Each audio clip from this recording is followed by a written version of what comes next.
Joining me now on this episode of Locally Sourced EP is the Interim Director of Animal Services for the City of El Paso, Mr. Ramon Herrera. Sir, how you doing today? Oh, I'm good. Thank you for having us. Um, lots to talk about. The Yes. summer months are definitely the busy time here at Animal Services. If just for those who may not know what the animal shelter here in El Paso does, can you go a little bit what you guys do there?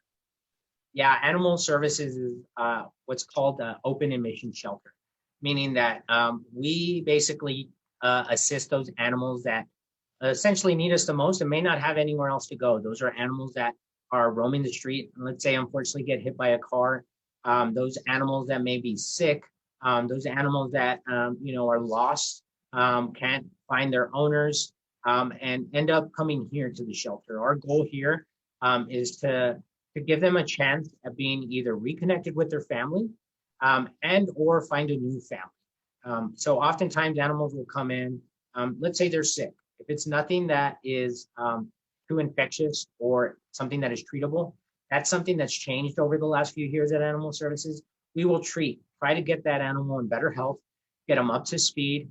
If an animal comes in scared, they're timid, we try to provide them comfort so we could get a better assessment of the personality and then try to find them a home. It could either be a home here locally, but recently Animal Services has done a lot of pet transports because believe it or not, there are states like the state of Washington, Oregon, upstate New York, Illinois, that have a shortage of great shelter pets.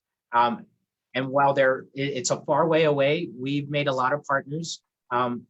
These partners are groups that fly out these pets. And that's one of the other ways that we're able to save the lives of El Paso pets, because believe it or not, we have pets here at the shelter at times that can stay here anywhere from 6 months to a year, hoping for a family to come adopt them. And, if that family isn't found in El Paso, we fight hard to try to find them a family somewhere else.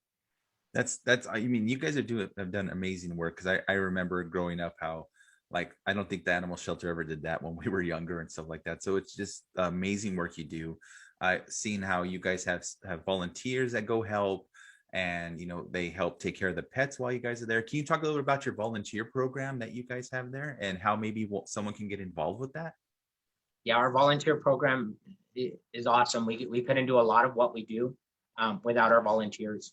Our pets wouldn't had an opportunity to get out of their kennel run and get that hour of playtime or that long walk under the 601 bridge if it wasn't for our volunteers. There is currently more than 600 pets in the shelter. And you're talking about anywhere from 60 to 80 staff members. So when you want to provide that care, that extra support for the pets, that's where volunteers come in and they save the day. We have volunteers that come in and say, you know what, I just want to play with cats all day. Our volunteer program, we learned you got to let them do what they want to do. If you only want to work with cats, you could only work with cats. You want to work with dogs, you work with dogs. We've even had volunteers that say, you know what, I want to come in and probably not do the most cute type of work, but what do you need help with? And oftentimes that's laundry, cleaning blankets and putting them in the washer and dryer. And we have volunteers that come in excited to help us out even in that way, because those clean blankets mean the dogs have, somewhere soft to lay. So our volunteer program has really grown. We have volunteers that are, as young as, 12, 13 years old who are part of our kitty reading club where they read to the cats. We have volunteers that are high school students. We have volunteers that are college students. We got volunteers that are retirees. You name it, we've had a wide range of volunteers. And if you're looking at volunteering, our website's pasoanimalservices.org. We got a volunteer page right on there, and you can sign up. We use a little digital portal. It shows you kind of our activities. You even do some of the initial orientation online. We switched a lot of our education to the online format because of COVID, and really found out that the public has really taken on to them. So we try to get folks in, let them do what they want, and really that the animals are after an animal spends time with volunteers, it's night and day. You could see an animal being scared, an animal that may be scared of people. The shelter is kind of a scary place for pets. But when they get that love, that attention from volunteers, that allows the animal to relax, which increases their chance of being adopted. Oh, that's awesome. I mean, like, if those of you watching, I'll put the information below, of course, to be interested in volunteering. You guys also do the foster program for pets. What if can you talk a little bit about that too, if that's all right? Yeah, fostering is a cool way of, I talk to many people and they said, you know what, I want to help out. But let's say I may not have time to physically come into the shelter day after day. Fostering is a great way to help. You're essentially providing a temporary home for a shelter pet that either needs to decompress from the shelter, or it just needs some time away from the shelter. And, our fosters can take better pictures of them. They can give us better assessments and say, you know what, this guy loves his morning walks, but after his morning walks, he's a great lap dog, or when they're fostering a pet, they may meet folks that they interact in their neighborhood. No, I love that dog. What's the story? It's actually a foster. Would you like to adopt them? Our foster program has been amazing because right now we have about 500 pets out in foster. So if you think of that, that's essentially a shelter outside of the shelter that the public is taking care of. This program is free. We provide all the food and resources and medical care that the animal needs. All the fosters have to do is provide love and attention. And that's been a big way of helping us here at Animal Services because, like I mentioned, the shelter for a lot of pets is stressful, and there's nothing like being in a home, having quiet, having that attention, that one-on-one attention. And we see a lot of animals that will come in here and, they just don't show well in the shelter. They're hunched up, they sit in back of their kennel, and we send them off to foster for anywhere from a 2 to 4 week period. And then they come back and their tails wagging, they're all smiles, and literally they'll get adopted within days after coming back from foster if the foster doesn't find someone themselves. And again, that program, if you're interested in that, we have lots of information on our website, how to sign up to be a foster. Right now, we're preparing to fly out some pets later this week to those states up north. And that's where the fosters play a big role because these pets that are going on this flight, need to be isolated. They need a time to decompress because that flight can be stressful.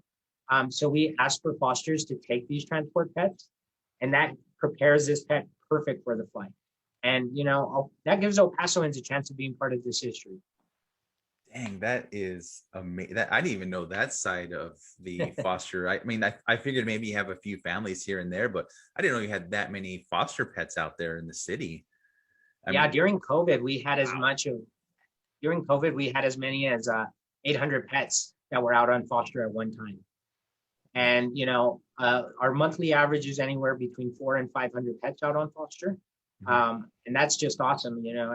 That goes to show that El Paso cares about its pets, and El Paso wants to do better and help out with El Paso Animal Services and their shelter pets.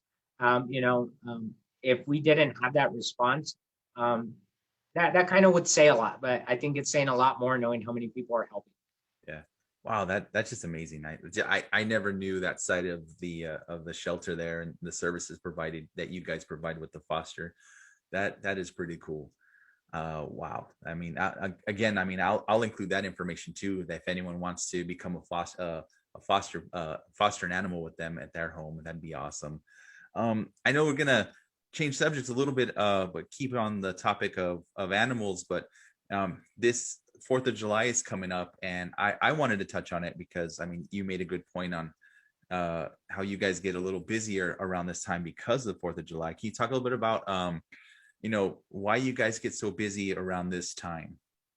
Yeah, so the warmer months, spring and summer, are the months where we start seeing more and more animals needing us, whether they are, roaming the streets. A lot of that, a lot of them could be out there looking for a mate. A lot of people are now having more social events at home and leaving gates open. But then most importantly, what happens July 4th, of course, is fireworks. And even though fireworks aren't allowed in city limits, there are displays around town, and there are folks that are popping fireworks in their neighborhood. Yeah. And, you've got to think, if you're an animal and you see these bright lights and loud noises, it's very scary. We've seen stories over the last few years of, huskies breaking through, their big wire crates because they were that afraid of the fireworks that their pet parents took the precautions to try to make sure their pets were confined and safe over July 4th.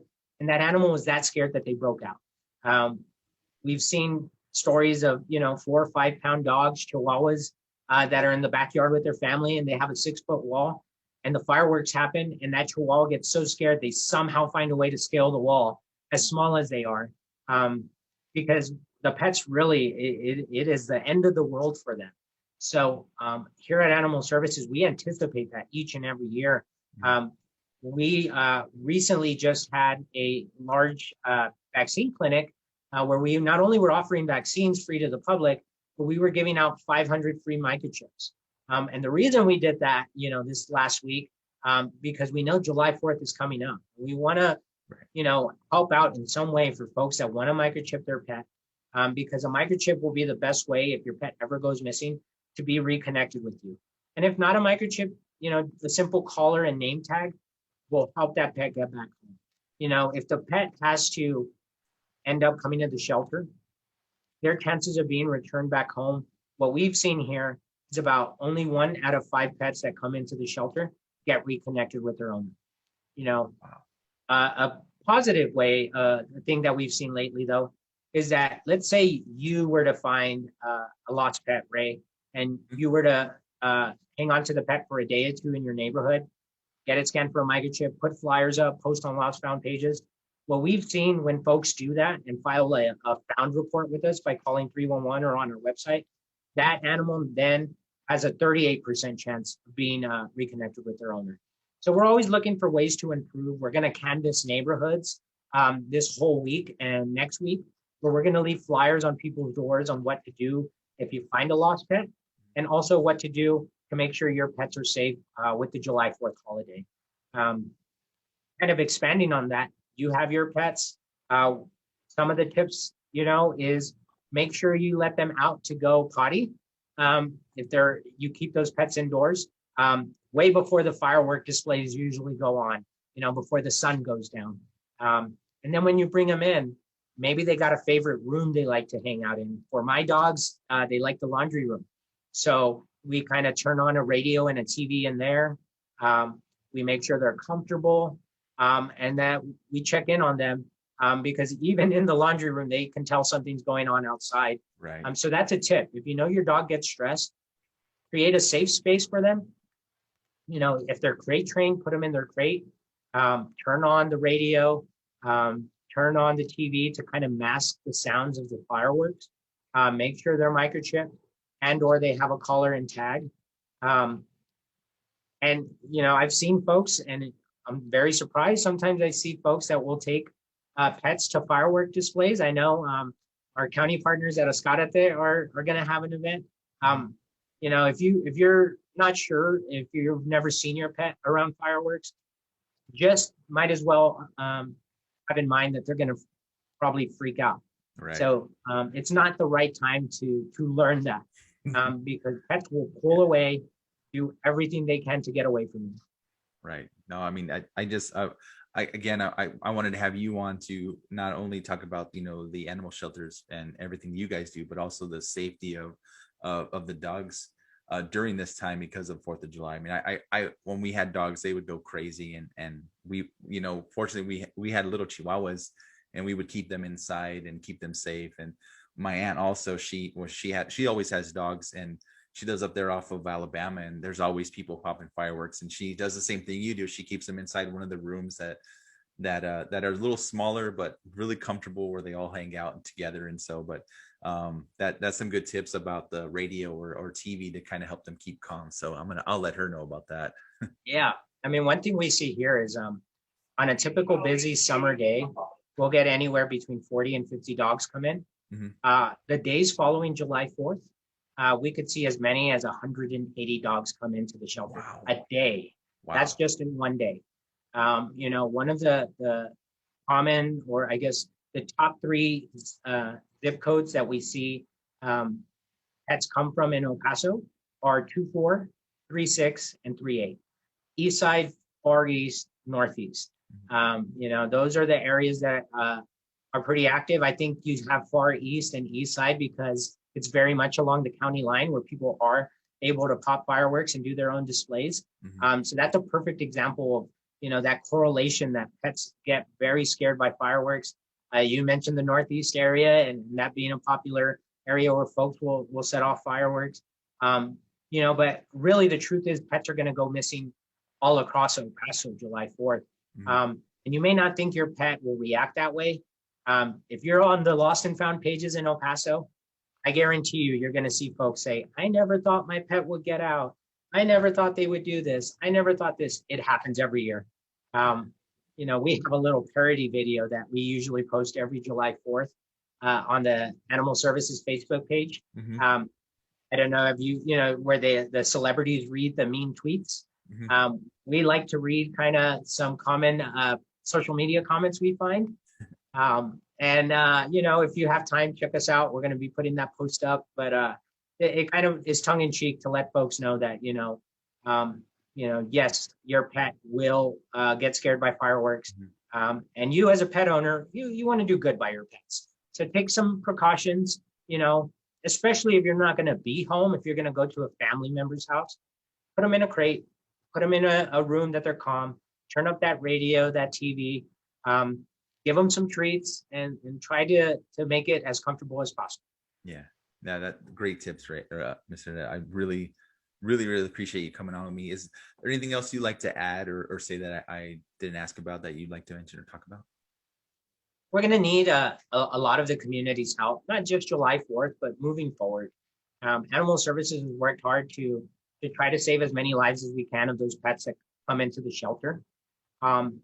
And unfortunately, when we do have to make a decision on euthanasia, and this is just being very honest and candid, those meetings with staff, we sit down and we talk about, did we do everything we can for this pet to give them an opportunity at a live outcome, at a home? And what we started seeing is that we missed out on one very important opportunity, which was the opportunity to get that pet home in its own neighborhood. Because most pets are only going to be a mile or two from their home when they're found roaming in an area. So that's where the public comes in, is a big part. If you find a lost pet and you're able to help us get that pet scanned for a microchip.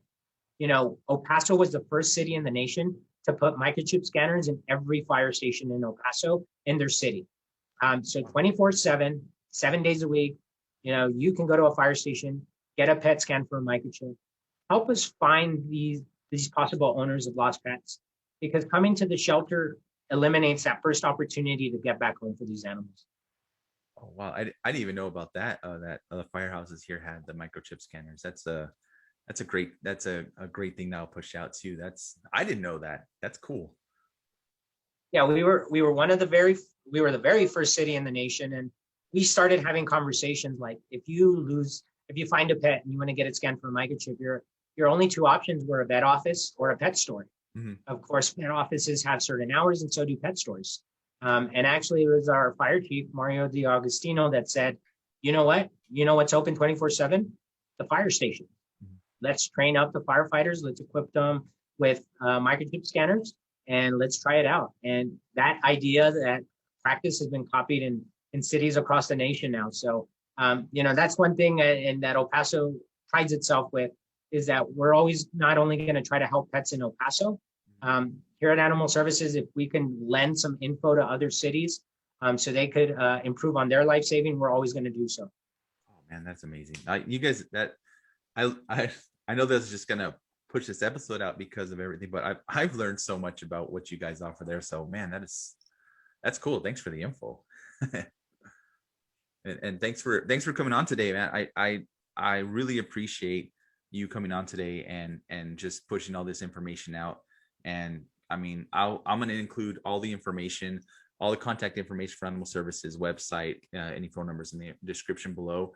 But I can't thank you enough, Ramon, for joining me today.